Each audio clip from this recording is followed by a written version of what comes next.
Hi, welcome back. I thought that it would be helpful to understand the system's calculations around bet outlay amounts. Now, some of it is discretionary, other aspects though are not.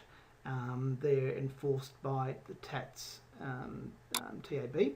So we'll want to just take a quick look at it because it may help in terms of getting your head around how to set things up. All right. Calculations. The system calculates what's known as the base fractional spend, which is basically the user selected percent that you set up in the Exotics bet rules setup screen times the computed full cost for a $1 outlay for that particular A, B, C, D, whatever it may be combination. Now, what happens is it takes that calculation, it says, well, if that's equal or greater than the minimum spend required by TATS, and it does that in the background and calculates that for you, and I'll get to that in a separately, but it looks at that and says if it's equal to or greater than that, and it's also equal or less than the user selected maximum spend, so it's got to be between those two bounds, then that will be the bet outlay. Okay, so it'll be the user selected percent times the full cost for the dollar unit.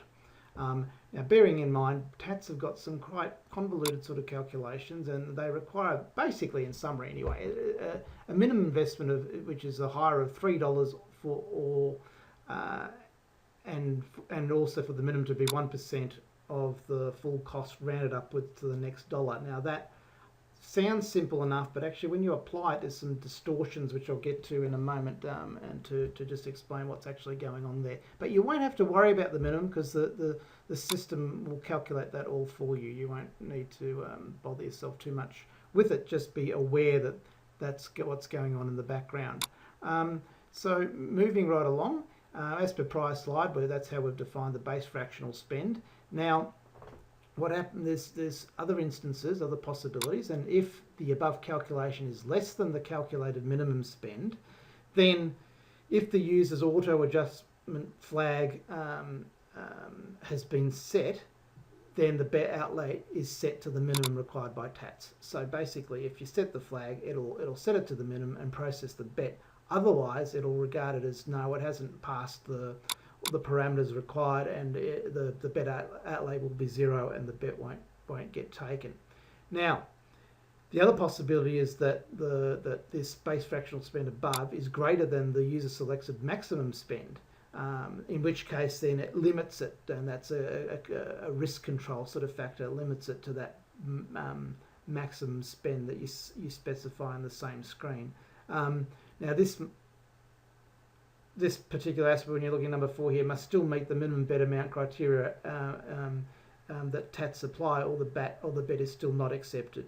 And now, I know I briefly mentioned how that it's $3 or the 1% rule, but basically when they calculate it, this is what ends up happening. If you're actually boxing selections, TATS require you to set your maximum spend when you transact. If you're boxing $3 to $3, $4 to $4. Incredibly though, when you go to 5, $3 will do, and when you go to 6, you're back up to $4, 7, $5. If you take 8, $4 will be enough. I just wanted to emphasise that it's a little bit distorted the way they do their calculations, but that's a fact of life, and you can actually prove that for yourself by trying to transact box trifectas of these levels and entering just $1 as your spend, and it won't accept it, and it'll show you these amounts as you add more and more to the number being boxed. But you know, it's all been built in the background in terms of the algorithms to work out what TATS expects, and will automatically adjust the minimum to make it to the maximum for you, irrespective of whether it's boxed or not.